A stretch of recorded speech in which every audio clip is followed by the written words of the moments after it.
तो ये देखो आपकी सेकंड कोलिजन होती है इनइलास्टिक कोलिजन। ठीक है, तो इनइलास्टिक कोलिजन कैसी होती है? इनइलास्टिक कोलिजन का मतलब होता है कि आपकी पूरी डिफॉर्मेशन एनर्जी यहाँ पर क्या होगी। ठीक है, यहाँ पर कुछ बहुत सिंपल है, इनइलास्टिक मतलब कुछ डिफॉर्मेशन एनर्जी बच जाएगी। ठीक है ना, इन इलास्टिक का मतलब कि आपकी फाइनली जब यहाँ से बॉडी जा रही है, ठीक है, तो इसके पास क्या है, काइनेटिक एनर्जी भी है, इसके पास क्या है, डिफॉर्मेशन एनर्जी। ठीक है, तो वो कहलाती है आपकी इन इलास्टिक पुलिस। बहुत सिंपल है, इलास्टिक में क्या हुआ था, कोई डिफॉर्मेशन नहीं बचा, final kinetic energy equal to initial kinetic, कुछ डिफॉर्मेशन बच गया। ठीक है, तो वो कोलिजन क्या कहलाएगी, इन इलास्टिक कोलिजन कहलाएगी। अब पार्शियली इन इलास्टिक ऐसे कुछ चीज नहीं होती, अब बना देते हैं लोग, बट स्टैंडर्ड टर्म्स हमेशा ये है बेटा कोलिजन को लेके।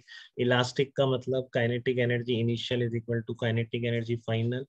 इन इलास्टिक का मतलब क्या है कि कुछ डिफॉर्मेशन एनर्जी भी रहेगी।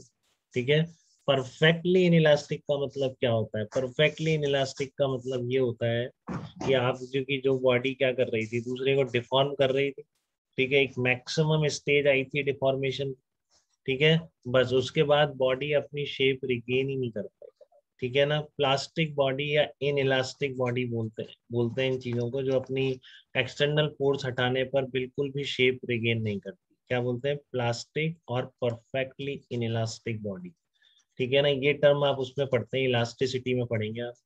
ठीक है ना, लेकिन ये यस। चैप्टर पहले यूज हो जाता है। तो दो बॉडी होती है, एक तो इलास्टिक जो बिल्कुल ही अपनी शेप रिगेन कर लेती है, दोनों आइडियल कंसेप्ट हैं, ये दोनों कभी भी प्रैक्टिकली पॉसिबल नहीं है, कुछ ना कुछ डिफॉर्मेशन हमेशा बचेगा। ठीक है, और बिल्कुल भी शेप रिगेन ना करे ऐसा भी नहीं होता है, माइक्रोन्स में करे बट कुछ शेप रिगेन जरूर होती है। तो ये दोनों आइडियल कंसेप्ट है, प्रैक्टिकल केवल इनइलास्टिक कोलिजन है। ठीक है ना, प्रैक्टिकल क्या होता है, केवल इनइलास्टिक कोलिजन होता है कि यहाँ पे काइनेटिक प्लस डिफॉर्मेशन दोनों होती है, बट आप कहेंगे डिफॉर्मेशन है ही नहीं बिल्कुल, तो फिर ये इलास्टिक कोलिजन।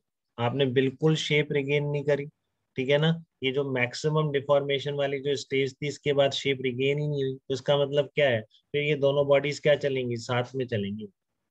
ठीक है, तो परफेक्टली इन इलास्टिक कोलिजन में along the line of impact velocities क्या होंगी, बॉडीज की सेम हो जाएगी। ठीक है, एक बार डिफॉर्मेशन हुआ फिर बिल्कुल शेप रिगेन नहीं, तो बस वो मैक्सिमम डिफॉर्मेशन स्टेज पर ही चलती रही, क्योंकि उनमें है ही नहीं शेप रिगेन करने का। ठीक है, क्योंकि प्लास्टिक बॉडीज हैं, इन इलास्टिक बॉडी। ठीक है, तो परफेक्टली इन इलास्टिक बॉडीज का क्या मतलब है कि आफ्टर कोलिजन दोनों की वेलोसिटीज क्या होंगी, इस केस में सेम हो जाएगी, वो क्या कहलाएगी, परफेक्टली इन इलास्टिक कोलिजन कहलाएगी। ठीक है, मैक्सिमम डिफॉर्मेशन तक पहुंचे, बस डिफॉर्मेशन ही होता है प्लास्टिक बॉडीज में, रिफॉर्मेशन जैसी कोई चीज नहीं। ठीक है, तो जो आपने अभी मैंने आपको बताया था कि कॉमन वेलोसिटीज निकल जाती है मैक्सिमम डिफॉर्मेशन पे, बस उसी वेलोसिटी से परफेक्टली इलास्टिक कोलिजन में दोनों बॉडी प्रोसीड करती रही, में कोई रिफॉर्मेशन नहीं होगा। ठीक है, ये दोनों आइडियल कंसेप्ट हैं, elastic bodies and perfectly in elastic और प्लास्टिक बॉडी। तो इलास्टिक बॉडीज की कोलिजन कैसी होती है, इलास्टिक कोलिजन होती है। ठीक है, इनिशियल कोई डिफॉर्मेशन बचता ही नहीं है, सारा रिफॉर्म हो जाता है। ठीक है, तो kinetic energy initial is equal to kinetic energy final, this is elastic collision. Inelastic collision practical है, कुछ काइनेटिक भी रहेगी, कुछ डिफॉर्मेशन भी रहेगी। ठीक है, और जो आपकी परफेक्टली इन इलास्टिक कोलिजन है, ठीक है, परफेक्टली इन इलास्टिक कोलिजन का क्या मतलब है कि बॉडी का बस मैक्सिमम डिफॉर्मेशन तक ही पहुंच पाई, वापस शेप रिगेन की पॉसिबिलिटी नहीं। ठीक है, तो वो दोनों बॉडीज उसी वेलोसिटी से आगे बढ़ती रही। ठीक है, तो आपने जस्ट आज डेफिनेशंस पढ़ी हैं, elastic, in elastic, perfectly in elastic की। एक बार पढ़ भी लीजिए क्या क्या लिखा जाता है लिटरेचर में इनके बारे में। ठीक है, वो भी एक बार देख लेंगे। देखो, ये आपका जैसे मैंने बोला इलास्टिक कोलिजन, तो in elastic collision the particles regain their shape and size completely after collision, that is no fraction of mechanical energy remains stored as deformation potential energy in the bodies. ठीक है, thus kinetic energy of the system after collision is equal to kinetic energy of system before collision. ठीक है, thus in addition to the linear momentum kinetic energy also remains conserved before and after collision. तो कोई ऐसा line तो नहीं, कोई ऐसा point तो नहीं जिसमें डाउट है आपको इलास्टिक कोलिजन की? बात क्लियर है क्या नो क्या सर। हो रहा है इलास्टिक कोलिजन? ओके बेटा, इनइलास्टिक कोलिजन किसे कहते हैं? इनइलास्टिक कोलिजन होती है कि in an inelastic collision the particles do not regain their shape and size completely after collision। तो यही कह रहा हूँ मैं कि इनइलास्टिक में क्या होता है, shape and size completely regain नहीं होता है। some fraction of mechanical energy is retained by the colliding particles in the form of deformation potential energy। ठीक है, thus the kinetic energy of the particles no longer remains conserved। यही बताया मैंने आपको कि अब इन इलास्टिक कोलिजन में initial kinetic energy is not equal to final kinetic energy.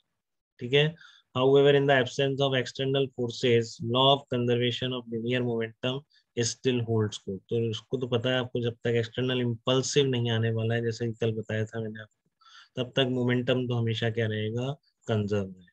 ठीक है, थर्ड आपको बताया मैंने परफेक्टली इन इलास्टिक बॉडीज, तो if velocities of separation just after collision becomes zero. ठीक है ना, इसका मतलब क्या है कि साथ चल। ठीक है ना, वेलोसिटी ऑफ सेपरेशन का मतलब होता है रिलेटिव वेलोसिटी आफ्टर कोलिजन। अगर वो जीरो है मतलब साथ चल रहे हैं, then the collision is perfectly inelastic। collision is said to be perfectly inelastic if both particles stick together after collision and move with the same velocity। ठीक है, actually collision between all real object is neither perfectly elastic nor perfectly inelastic, it's inelastic in nature। तो ये बात clear है बेटा, ये categorisation standard categorisation है, बहुत बुक्स में इसका बहुत डेविएशन आपको मिल सकता है, बट जो एग्जैक्ट है डेफिनेशन वो तो यही है। ठीक है ना, वो कहीं परफेक्टली इलास्टिक लिखेंगे तो उसका मतलब आप इलास्टिक ही समझे, अब कोई इनइलास्टिक को भी परफेक्टली इनइलास्टिक कर ले तो फिर आपकी या हमारी कोई गलती नहीं है इसमें। ठीक है, फिर वो यही मेन है, कुछ भी हो सकता है उसमें। अगर आपने इन इलास्टिक को भी परफेक्टली इन इलास्टिक की तरह ट्रीट करके उसने आंसर दे रखा है तो कोई क्या कर सकता है। मिलेंगे कई बुक्स में ऐसे भी मिलेगा आपको, बट आप डेविएट नहीं होंगे, ये same definition exactly atomic collision में यूज करेंगे। ठीक है ना, कि इलास्टिक का मतलब initial kinetic energy equals to final, inelastic का मतलब kinetic energy is not equal to final kinetic energy, perfectly inelastic का मतलब वहां पर कोलाइडिंग पार्टिकल साथ में चल। ठीक है, ये सेम एग्जैक्ट डेफिनेशन हम एटॉमिक कोलिजन में भी यूज करने वाले हैं। ठीक है, क्लियर है। अब वैल्यू ऑफ ई से कैसे रिलेट हो रहे हैं, ठीक है, ये सब हम कल देखेंगे। ठीक है ना, तब हम ई का फार्मूला भी तो हम फिर यहाँ पे देखेंगे भी, ई की डेफिनेशन कैसे आई है और एग्जैक्टली।